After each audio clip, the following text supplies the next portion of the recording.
Why people fail in their first mining job. Conversations about mining. Welcome, Jess. How are you?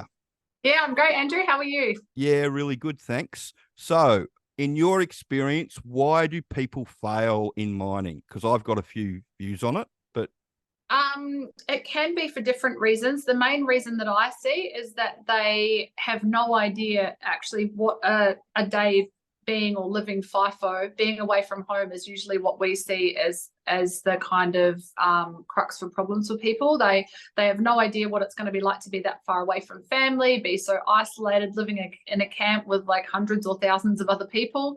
And they also don't have an idea about what the job looks like a day in the life of their job is going to look like. So they don't know what to expect. And it's either not at all what they expected, and maybe it's a bit daunting or a bit overwhelming. Maybe they hated being underground. Maybe the machinery that they were going to operate, which they'd never operated before, was a bit daunting. And then the other stuff, being away from their family or loved ones, or missing out on things at home like events or birthdays or Christmases, stuff like that. It's usually that kind of mental health side of things that we have seen mostly people fail. I didn't know my donga was going to be so gross and small, and I can hear the guy next door to me snoring, and the cleaners woke me up and I'm on night shift. All of that type of stuff that I can only have 4 light beers. Exactly. Oh yeah, that's another one too. I can't get pissed every night. So. Yeah. People really struggle with, because they put a lot of rules on you when you go and live in those camps, and it can be a bit nanny state-ish. It can be, but I feel like if you're prepared for it and you know what to expect, it's not so bad, because then you're making the choice to go there. But if you kind of fly in blind and you don't really listen to much in your inductions or any of your interviews or anything, and then you get there and you're like, what? Like, they don't have this or they don't have that. Maybe the facilities aren't so great. You're expecting a hotel room and a pool and a gym, and it's Not. It's an exploration camp. Like, yeah, it's really about education and preparing yourself. What have you seen and being in the mines? Well, one of the reasons why we wrote the training back in the day wasn't to put anybody off. It was just to give people an accurate representation of what they're getting themselves into, because a lot of people get blindsided. And one of the things they get blindsided by is the pressure of the job, actually getting it done. And if you use the underground truck as an example, like when you're going down unloaded and you got a loaded truck coming back up the other way, the loaded truck coming back up the other way has got right of way. And if you miss the turn and don't get into the stockpile and they've already passed it, it means you've got to reverse your truck back up to the next level. Now, that might be, 30 or 40 meters. And then I've seen situations where people haven't been able to reverse back up the 30 or 40 meters because they've just panicked, and we've had to go and get somebody else to reverse it for them.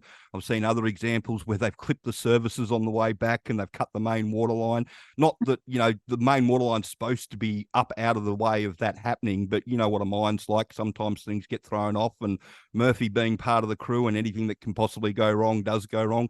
Things like that happen. And you also get situations where people are learning and going by themselves, and they're taking an incredibly slow period of time, and they've got people right behind them everywhere. And so if you do get that situation where you've got to reverse back up to the next stockpile, I've seen a situation where all the trucks are followed down and not realized what's happened, and they filled all those stockpiles up. So the person actually had to end up reversing like 200 meters back to the nearest stockpile. And all those things, just, like I've literally seen people just go, nah, had enough, parking the truck up, come and get me. Take me to the surface, put me on the plane, get me the fuck out of here. I don't want to be here anymore. And it's, for that, for my mind, it's all just down to knowing how it all works and knowing what's going on, and knowing, that these situations can happen, and not to panic in those situations when they do happen, just to, take a couple of deep breaths, take your time. You can do this. And it's just a matter of knowing what's going on around you and knowing what you're getting yourself into. I think that's the reason that there's a lot of turnover, is that people just jump into it with a lot rose-colored glasses, and they just don't realize what the pitfalls can be. And that is, I've even had people come in as cleaners or chefs or utility, like working within the camp or the village, and they're the same. They're like, oh, I didn't know I was going to have to clean 20 rooms a day by myself in the hot. Well, yeah, you're working your ass off just as much as someone within the miners. Same with chefs, I didn't know I was going to have to cook for 1,000 people with very, very limited stock and supplies. In bulk. Like, yeah, it's everyone's working really hard. Like, no matter what role you're doing, it can be really physically intensive, and it can really push those barriers for people and push your boundaries of what you're used to, especially if you are coming from a job that's not easy, but just a job where you've coasted along and you've been in your comfort zone for so long. It can be really daunting for people for a variety of reasons. And so that is where the education really becomes is just critical for people, because then at least you're making that choice knowingly, and you're knowing exactly what you're walking into, and you're not going to walk in there and be like, oh my God, I need to go get me on a plane. Yeah. And, it happens. And we've already talked about this in other videos about the crew running the book and all that sort of stuff on what's going on. But it's just, it is what it is from that respect. So thanks for that, Jess. And if you've got any more questions that you'd like to ask, please send them through. And if you could like and subscribe the channel. Thanks.